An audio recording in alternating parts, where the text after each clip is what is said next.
வணக்கம் மக்களே, welcome to ரமதி home. நம்ம இந்த வீடியோவில் என்ன பார்க்க போகிறோம்னா, வேஸ்ட்டாக தூக்கி எறிகிற எலுமிச்சை தோல் நம்மளுக்கு எப்படியெல்லாம் யூஸ் பண்ணலாம் அப்படின்னு சொல்லிட்டு தான் இந்த வீடியோவில் பார்க்க போகிறோம். ஃபஸ்ட்டு டிப் என்ன பார்த்தோம்னா, இது போல் காஞ்சி போயிருக்கும் எலுமிச்சை பழம். அதை நம்ம வேஸ்ட்டாக தூக்கி எறியாமல் என்ன பண்ணலான்னா, ஒரு பவுலில் சூடான தண்ணியை ஊற்றிக்கலாம். ஊற்றிட்டு அதில் அந்த காஞ்சி போயிருந்துச்சு இல்லையா, அந்த எலுமிச்சை பழத்தை போட்டு ஒரு 5லேருந்து 10 நிமிஷம் அப்படியே விட்டுடலாம். கொஞ்சம் நேரம் கழித்து பார்த்தோம்னா அந்த தோலெல்லாம் கொஞ்சம் நல்லா சாஃப்டாகும். கொஞ்சம் அழுத்துகிற ஸ்டேஜில் வரும். நம்மளுக்கு எலுமிச்சை சாறும் கொஞ்சம் நிறையவே கிடைக்கும். இந்த பழம் ரொம்பவே காஞ்சி போயிருக்கு. சரி, ட்ரை பண்ணி பார்க்கலான்னு சொல்லிட்டு தான் போட்டு பார்த்தேன். ஆனால் எலுமிச்சை சாறு கொஞ்சம் கிடைச்சிது. ட்ரை பண்ணி பாருங்கள், ரொம்ப யூஸ்ஃபுல்லாகவே இருக்கும். அடுத்த டிப் என்ன பார்க்க போகிறோன்னா, நம்ம எலுமிச்சை பழத்தை எல்லாமே கட் பண்ணி வச்சுக்கலாம். கட் பண்ணி வச்சுட்டு அதில் இருக்கிற சாறை மொத்தத்தையும் பிழிஞ்சு வச்சுக்கலாம். பிழிஞ்சு வச்சுட்டு நம்ம எலுமிச்சை பழத்தை அப்படியே ஃப்ரிட்ஜில் வைக்கிறத விட இது போல் எலுமிச்சை சாறை பிழிஞ்சு ஒரு பாக்ஸ்லேயோ இல்லை ஒரு டப்பாலேயோ ஊற்றி ஃப்ரிட்ஜில் க்ளோஸ் பண்ணி வச்சிட்டோம்னா அது ரொம்ப நாளைக்கு அப்படியே இருக்கும். நம்ம தேவைப்படுறப்போ நம்ம என்ன பண்ணலான்னா எடுத்து ஜூஸ் போட்டுக்கலாம். இல்லை லெமன் ரைஸ் வேணும்னா லெமன் ரைஸ்க்கு இந்த சாறை நம்ம கலந்துக்கலாம். இது ரொம்ப யூஸ்ஃபுல்லாகவே இருக்கும். ட்ரை பண்ணி பாருங்கள். அடுத்த டிப் என்ன பார்க்க போகிறோன்னா, இது போல் காஞ்சி போன தோலை எடுத்துக்கிட்டு ஒரு வெள்ளை துணியில் கட்டிக்கலாம். கட்டிட்டு நம்ம க்ரோசரிஸ் எல்லாம் வைப்போம் இல்லையா, அந்த இடத்துல நம்ம அப்படியே வச்சுட்டோம்னா அதனுடைய ஸ்மெல்ஸ் எல்லாம் எதுவுமே வராமல் இருக்கும். இது போல் ஒரு வெள்ளை துணியில் கட்டிட்டு அப்படியே அந்த எங்கே ஸ்மெல்லு வருதோ அந்த பிளேஸில் அப்படியே வச்சுட்டோம்னா அந்த ஸ்மெல் எல்லாத்தையுமே இந்த எலுமிச்சை பழம் அப்சர்வ் பண்ணிக்கும். அடுத்த டிப் என்ன பார்த்தோம்னா, நம்ம தினமும் யூஸ் பண்ணக்கூடிய தோசை தவா எவ்வளோ தான் நம்ம கழுவினாலும் அதனுடைய ஆயில் பிசுப்பு எல்லாம் சைடில் அப்படியே தான் இருக்கும். அது நம்ம ஃபுல்லாக நல்லா க்ளீன் பண்ணலான்னா என்ன பண்ணலான்னா, இந்த எலுமிச்சை தோலும் பேக்கிங் சோடாவும் கொஞ்சம் சேர்த்துட்டு தேய்ச்சி கழுவி எடுத்தோம்னா நல்லா க்ளீனாகவே ஆகிடும். காலையில் தான் லிக்விட் போட்டு கழுவி வச்சேன். ஆனாலுமே இந்த பேக்கிங் சோடாவும் எலுமிச்சை பழத்தோலையும் போட்டு க்ளீன் பண்ணால் நிறைய பிளாக் கலரில் வருது. வாரத்தில் ஒரு முறை இது போல் பண்ணி வச்சா யூஸ்ஃபுல்லாக இருக்கும். பிடிச்சிருந்தால் லைக் பண்ணுங்கள், சப்ஸ்கிரைப் பண்ணுங்கள், ஸ்கிப் பண்ணாமல் இந்த வீடியோவை பாருங்கள். அடுத்த டிப் என்ன பார்த்தோம்னா, பூஜை பாத்திரம் கழுவுறது தான். அதில் லைட்டாக உப்பை தூவிட்டு நம்ம எடுத்து வச்சுருக்கிற எலுமிச்சை பழத்தோலை தேய்ச்சோம்னா கலர் சேஞ்ச் ஆகுது. நீங்களே பார்க்கலாம் இந்த இடத்துக்கும் அந்த இடத்துக்கும் எவ்வளோ சேஞ்ச் ஆகிருக்குன்னுட்டு. இது ரொம்ப யூஸ்ஃபுல்லாகவும் இருக்கும். எந்த ஒரு பவுடரும் தேவையில்ல, எந்த ஒரு லிக்யூடும் தேவையில்ல. எலுமிச்சை பழமும் உப்பும் மட்டுமே இதுக்கு நல்ல ரிசல்ட்டை கொடுக்குது. ரொம்பவே க்ளீனாகவும் ஆகுது. எந்த ஒரு கெமிக்கலுமே யூஸ் பண்ணலை.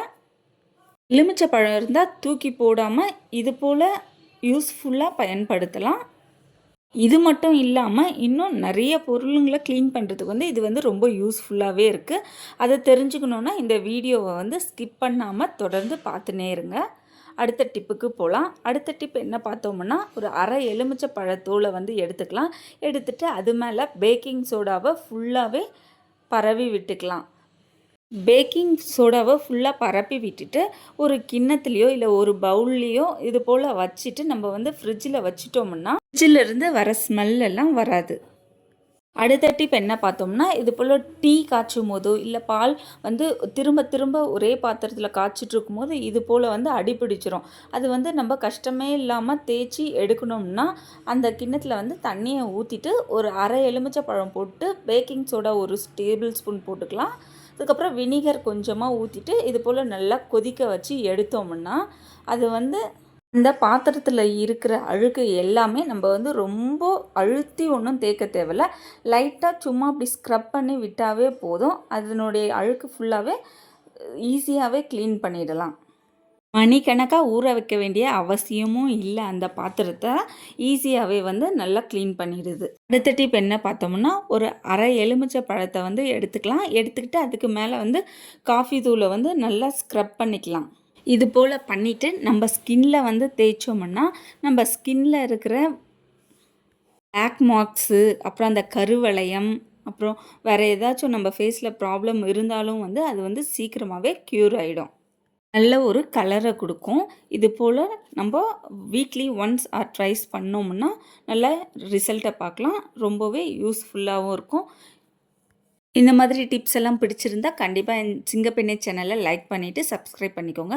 அடுத்த டிப் என்ன பார்த்தோம்னா, இது போல் கேரட் துருவும்போது வந்து சைடில் ஃபுல்லாகவே வந்து கொஞ்சம் கொஞ்சம் அங்கங்கே பிளாக்காக இருக்கும். நம்ம வந்து என்ன தான் வாஷ் பண்ணாலும் வந்து அது க்ளீனாகவே போகாது. அதுக்கு வந்து நம்ம வந்து இந்த எலுமிச்சை பழத்தை வந்து அது மேலே கேரட் சீவுற மாதிரி சீவிட்டு நல்லா வாஷ் பண்ணிட்டோம்னா நல்லா க்ளீனாகவே ஆகிடும். ட்ரை பண்ணி பாருங்கள். அடுத்த டிப்புக்கு போகலாம்.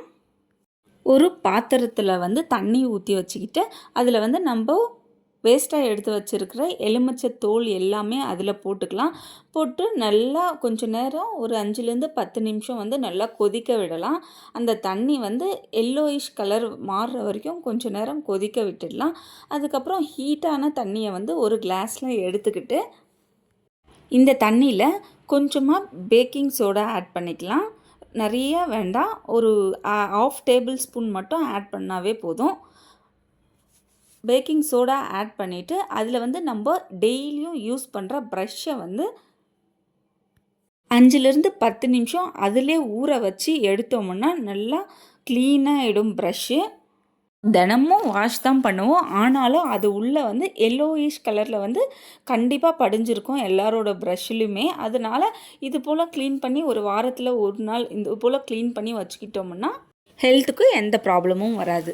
அடுத்த டிப் வந்து நம்ம டெய்லியும் யூஸ் பண்ணக்கூடிய ஸ்க்ரப்பர் வந்து என்ன தான் வாஷ் பண்ணாலும் அது வந்து ஒழுங்காகவே க்ளீன் ஆகாது. அதனால் இந்த தண்ணி வந்து நல்லா ஹீட்டாகவே ஒரு பவுலில் ஊற்றி எடுத்துக்கிட்டு அந்த ஸ்க்ரப்பரை வந்து கொஞ்சம் நேரம் ஊற வச்சுட்டு அதுக்கப்புறம் வாஷ் பண்ணி எடுத்தோம்னா க்ளீன் ஆகிடும்.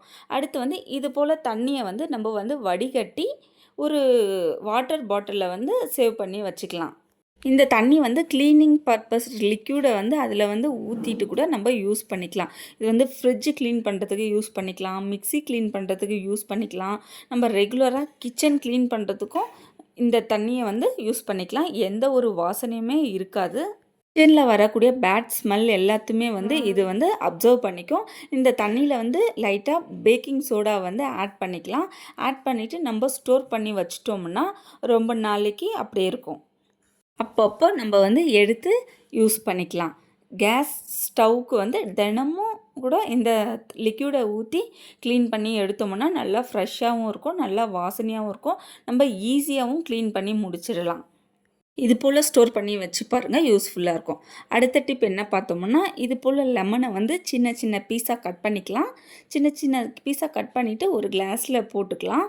போட்டுட்டு அதில் வந்து ஒரு 1/2 டேபிள் ஸ்பூன் இல்லைனா எலுமிச்சை பழத்துக்கு ஏற்றாப்போல் 1 டேபிள் ஸ்பூன் சால்ட்டை சேர்த்துட்டு நல்லா மிக்ஸ் பண்ணிவிட்டு இதை வந்து வாரத்தில் ஒரு நாள் வந்து நம்ம பல்லில் வந்து தேய்ச்சோம்னா நம்ம பல்லில் இருக்கிற மஞ்சள் கலர் எல்லாமே எடுத்துட்டு நம்ம வாயில் இருக்கிற ஸ்மெல்லு எல்லாமே வந்து வராமல் இருக்கிறதுக்கு வந்து இது வந்து ரொம்பவே தடுக்கிறதுக்கு வந்து யூஸ்ஃபுல்லாக இருக்குது.